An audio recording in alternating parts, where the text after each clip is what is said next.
Hello! Ayan, magandang tanghali, madlang people! Eto nga po at umorder po kami ng aming makakain dahil nga po inabutan na po kami ng tanghali dito sa daan. Ayan, at kain po tayo. Yan po ay umpisa pa lang po ng aming paghahakot dahil nga po may nagpahakot po, may tumawag at ayan po, inabutan kami ng tanghali sa daan. Ayan, at kumakain nga po kami at yan po ang aming in-order na ulam. Dalawang klase lang po yan. At hindi naman ako kalakasang kumain. Mahina lang po ang kain ko dyan. At kalahating nga lang po ang order na aking kinain dyan. Kasi hindi ko po kayang ubusin ang isang order na kanin. Mahina po kumain pero hindi ko nga alam bakit ang taba-taba ko. At ito na nga po, nakapamili na po kami niyan at naitimbang na po yan ang kalakal na aming napamili. At ayan po ang aking mag-ama at ang aking anak. Ayan po sila. Ayan po ang aming nahakot. Ayan po, pauwi na po kami. Ayan at mamimili nga po kami ng saging mamayang gabi. Hanggang dito na lang. Maraming salamat. Bye-bye. Tapos mamaya. Paharap, ikalo. Oo. Ayan ang ilog Pasig. Ilog Pasig kamo, di Pasig. Ilog Pasig. Ang ilog Paksiw na naging Ilog.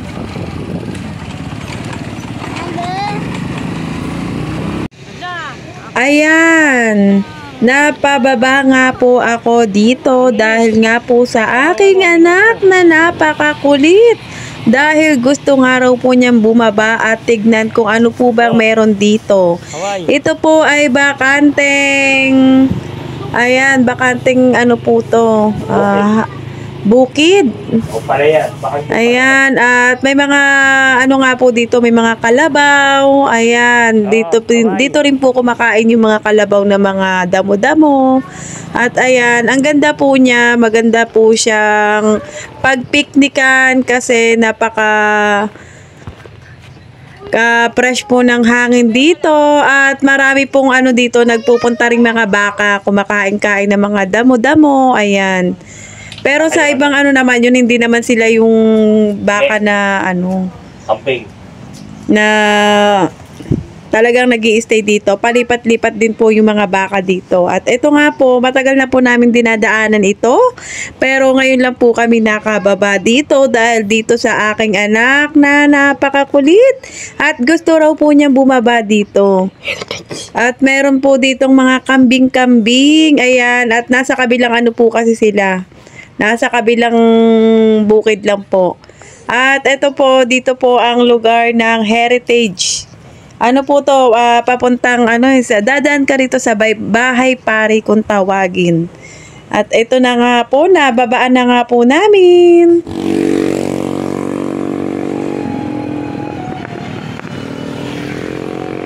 Ayan na po, pauwi na po kami niyan. At ayan po ang kalakal na aming napamili.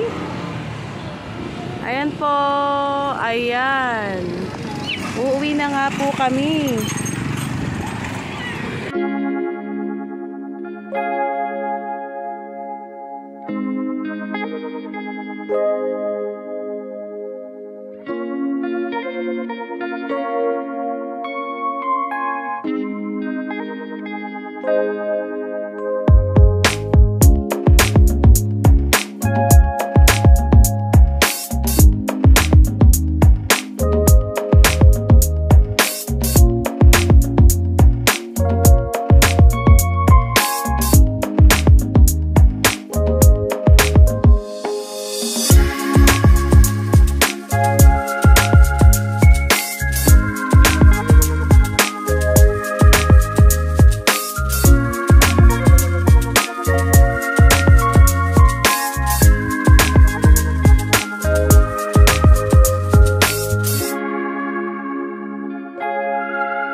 At ito na nga po, nandito na po kami sa aming bahay. Ayan po. At ibababa na nga po yan. At ayan, nagbabaklas po ang aking anak. Ayan po yung mga kalakal na babaklasin niya. Ayan, at hanggang dito na nga lang po. At ako po ay mamimili pa mamayang gabi.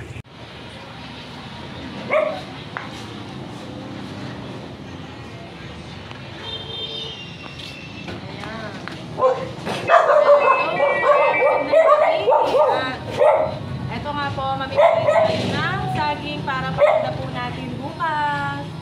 Ito po ang tundan. Ayan. Pipili tayo ng minok para naman kahit pa paano ready to eat na rin siya bukas. Yung sa mga gustong bumili na ito.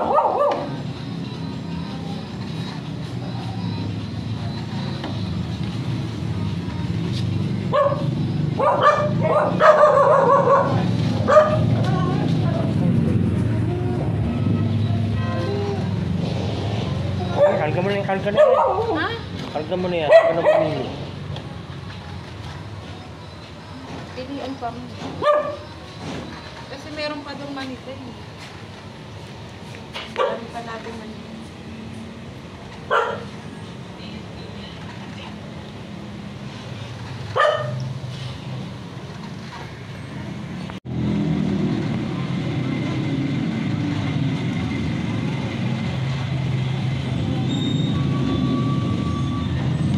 Ilang kilo yun? Yung iluwan nyo. 60 nga.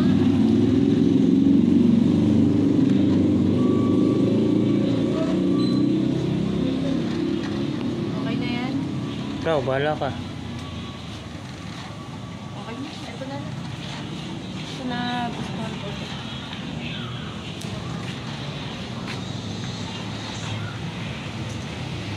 Ayan, kuya, paano? Oh.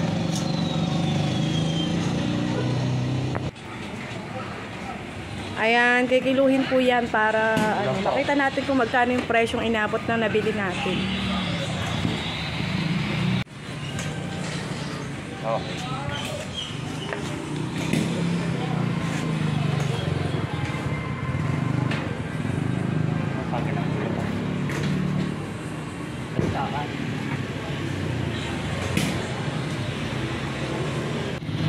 Oh. Ayan, bayaran na natin ang saging na ating nabili.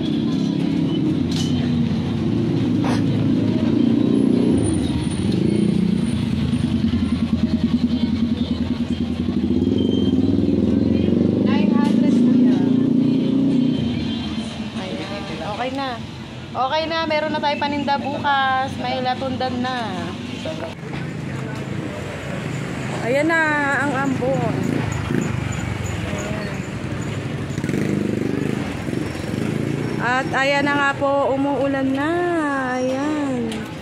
Uuwi na po kami. Bye-bye. Ayan, at uuwi na nga po kami dahil nga po umuulan na. Ayan, uuwi na po kami. At ito nga po ang aming napanin. Ang latundan. Nakaparap. Ayan ang mga paninda.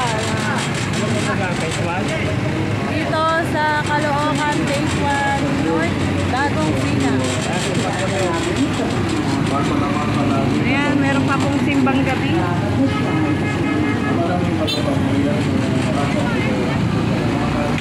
Sa pamamagitan ng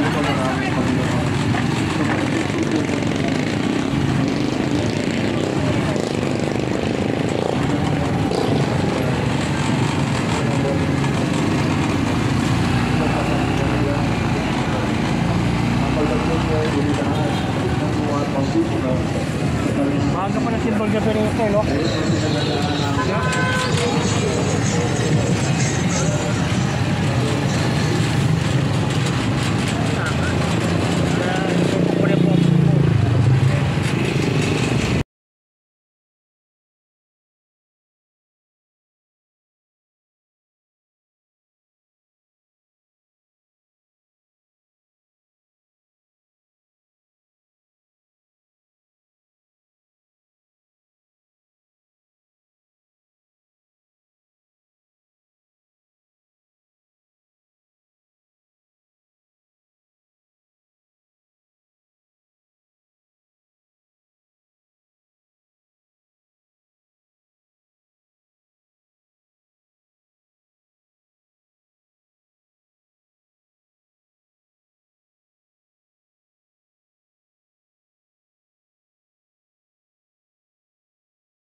Ito nga po, at dahil nabasa po yung saging, kailangan po natin punasan para po hindi po siya mabilis na lumambot kasi siya na basa ng ulan. Ayan.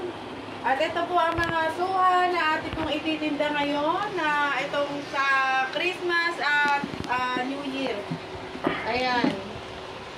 Meron din tayong mangga.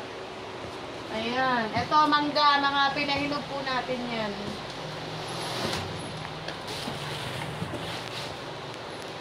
Ayan, ang mangga na ating pinahinog. Ayan po.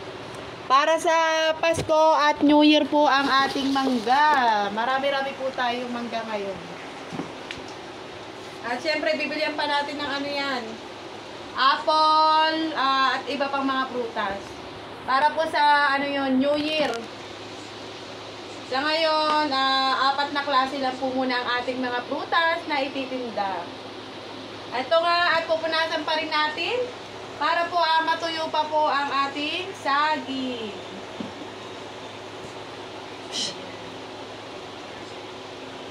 Nabasa siya dahil nga umuulan kasi. Ayan, at hanggang dito na nga lang po. Maraming salamat! Huwag niyong kalilimutan i-like at i-subscribe ang aking YouTube channel, Kasaging TV!